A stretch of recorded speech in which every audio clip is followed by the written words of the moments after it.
Good day, everyone. This is the continuation or the last part of Group 9 topic module. I, Adrian Tilawan, and my partner's name is Gabriel Martinez. We are the reporters for this topic. So, our report is all about unlocking your entrepreneurial potential. So, these presentations explore key traits that define successful entrepreneurs, providing insights and inspiration for your journey. So first topic is about passion or the driving force. So fueling success. Passion is the cornerstone stone of any successful venture. It is the spark that ignites your drive and keeps you pushing forward even if when challenge arise. So passion is like the fire inside you that makes you excited to do something. When you really love something like hobby or goal that helps you keep going even when things get through. I mean tough, and it is what you make to get better and hard work even when problems or obstacles pop up. Next is living your vision.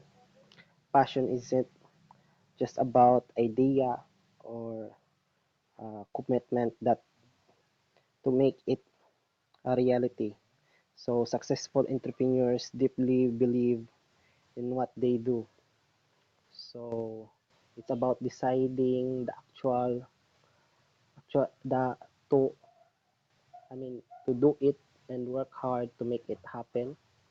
Uh, Successful entrepreneurs really believe what they're doing. They just dream about the idea, just keeping it on every day when even it's hard. So they stay committed and put the effort because they know that believing in their idea can turn it into something real. It's like when you really want to finish a big project to keep going until it's done. Next is the resilience or navigating the storm. So embrace the ups and downs.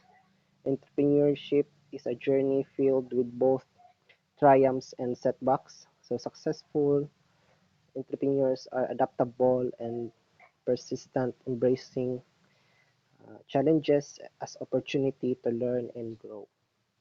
So sometimes things go really well and you win, but at the other times you face challenge, problems. So successful entrepreneurs know that this is all the part of the journey. So they don't give up. Instead, they stay flexible and keep trying new ways to solve the problem. They see challenge as a learn for new things to get better, just like how you might learn from your mistake to do better next time. So being adaptable and persistent help us as entrepreneur to keep going until we reach our goal. So uh, resilience or is about bouncing back from setbacks, learning from your mistakes, and refusing to let obstacle deter you from your goals. So when life's through something, instead of staying down, all you need to do is you back it up. It's all about learning from the mistake, figuring what figuring out what went wrong, and using that knowledge to do better next time. So even when things get hard or didn't go as planned, resilience people are keep going. Next is adaptability or staying ahead of the curve. So embrace change.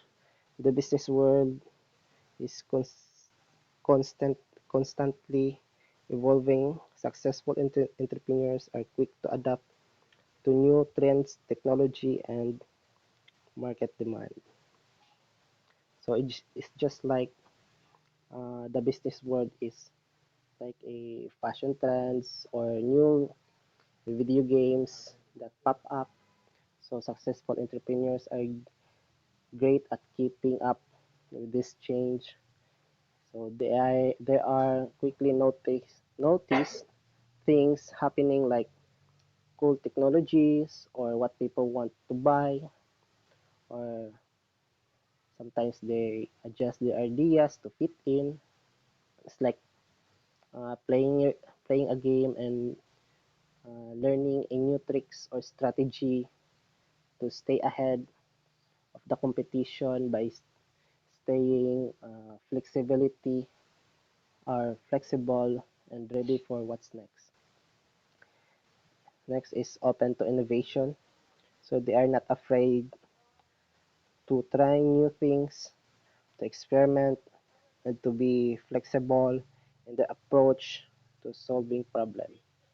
So successful entrepreneurs are not scared to take a risk. They understand that different ideas is how you learn what's works best.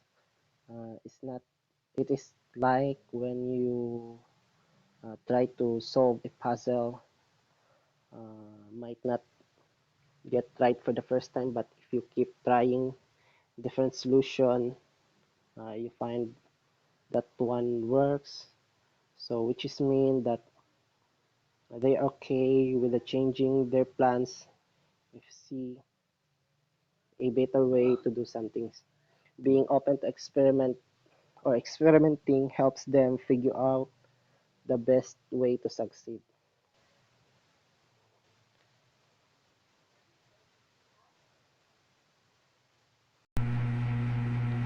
So hello, I am Gabriel J. Martinez. So I am gonna continue the reporting. So first is strategic thinking and building a roadmap. So sa building a roadmap is na siya tulo ka klase: vision, planning, o execution. So first is vision. Successful entrepreneurs have a clear vision of what they want to achieve, providing direction for all their action. So vision. So unsay gusto mo makabot sa imong business, like gusto ba ka mo branch palaguon nimo imong business, or gusto ba ka mo branch out. So mo siya vision. Next is planning. So they are able to translate their vision into concrete plans, setting achievable goals and outlining strategies to reach them. So planning is magplano ka sa imong business, like kung dili pa dapat ka pataka og himog plano, kay dapat kung magkuhan ka sa business is na dapat kay skills ana, o aside sa skills is kailangan dapat na po kay financial. So mo siya planning. So next is execution. So successful entrepreneurs knows how to execute their plans effectively, taking calculated risk and making adjustment as needed. So kini execution is dili dapat ka magpataka og execute sa imong business, kay basin og daghan mo na nga business sa isa ka lugar, like for example naghimo kag nagtukod kag karinderya nya sa imong kaatbang dayon nya og katapad na pud mga karinderya. So ang resulta na is dili kay halinon imong product. So kailangan lapat og kung maghimo kag business is dapat unique. So next is networking, building your tribe. So first is expand your reach. Successful entrepreneurs understand that building strong relationship with other entrepreneurs, investors, and industry leaders is crucial for growth. So kini expand your reach is kanang makig-partner ka sa ubang tao, sa mga entrepreneurs, investor, and industry leaders, para po ang imong business is mailhan o tungod kung daghan na kay kag connection, katong mga connection is ipanabi nila nga uy nay product ani si inana an mga ana ba. So mailhan ang imong product. So lamang kay na siya sa business. Then second is leverage connection. So networking provides access to valuable resources, mentorship, and support, helping to navigate challenge and open doors to new opportunities. So leverage is ang main ano niya is to mag-reach out ka sa katong mga people you know for para sa support, advice, and job opportunities or introduction to other valuable connection. So mo siya ang leverage connection. Next is motivation. Unleashing your inner drive. First is optimism. Successful entrepreneurs believe in their ability to succeed and are willing to put the hard work to achieve their goals. They are driven by positive mindset and belief in their vision. So optimism is mo siyang mag-motivate kasi mong team. Kaya kung ma-motivate na nimo imong team is spark na siya creativity, build og strong relationship and attract talents, and dali ra nyo ma-solve ang problem kay unity man mo. So mo siya optimism. So next is high energy. So they have a high level of energy and enthusiasm. So contagious passion that motivates others to join their journey. So high energy is man siya ang passion that motivates sa imuha like sa imong family, friend, loved ones. So mo siya motivate si imuha nga nga business. So next, versatility, wearing multiple hats. So embrace the challenge. As solo entrepreneurs, you'll wear many hats, handling tasks from marketing to customer service and accounting. This requires a flexible mindset and willingness to learn new skills. So embrace the challenges. So as a solo entrepreneur, diam jud ka magsugod yun. So ikaw pa jud mag-manage ana sa tanan. For example, sa karinderya, ikaw pa magluto, ikaw pa mag-market or kanang sa cashier. Yan man ikaw magplano sa pay mga lutuon ana ba. So mao na siya ang embrace challenge. So diha gina magsugod ang sa ka-business. So next is seek support. So while you are initially handle everything on your own, building a team or outsourcing tasks is essential for growth and scaling your business. So seek support. So kung ikaw is solo entrepreneur, then gusto ka mag-expand sa imong business or padakuon, so kailangan nakadiha og mag-hire og mga tao na mutabang sa imong business. Because kung ikaw ra isa is dili nimo kaya i-handle. Like for example kana dagsa na kay imong customer, so dili mo jud nimo ma-handle nga ikaw ra, mabuang jud na sa tinarbaho. So kailangan mo og mga tao. So mo siya seek support. Next is vision, charting your course. Number 1 is direction. So as an entrepreneur, you are a captain of your ship. You set the course and navigate towards your vision, driving your business towards success. So direction is ikaw jud ang mag-lead sa imong business kung asa nimo gusto padulong, branch out ba ka, ma-expand. So ikaw magbuot kay ikaw man ang leader sa imong business. So number 2 is innovation. So vision goes beyond just setting goals. It's about seeing possibilities that others might miss and creating something truly unique and valuable. So innovation. So innovation is mo siya dapat kung magtukod kag business is dapat unique imong business, dili dapat wala kay kapareha, dapat kay para ay pwede ako na kay kapareha pero dapat na kay mga innovation buhaton or mga innovation para mas tangkilikin sa tao ang imong business.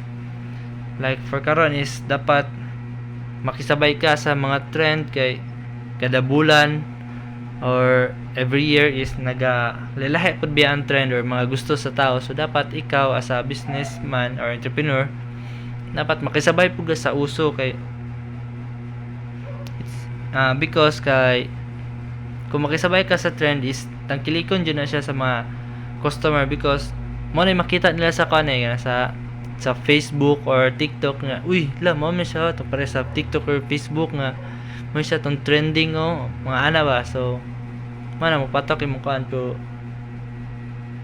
so mato siya ang innovation so maro to siya ang report. That's all for today's. Thank you.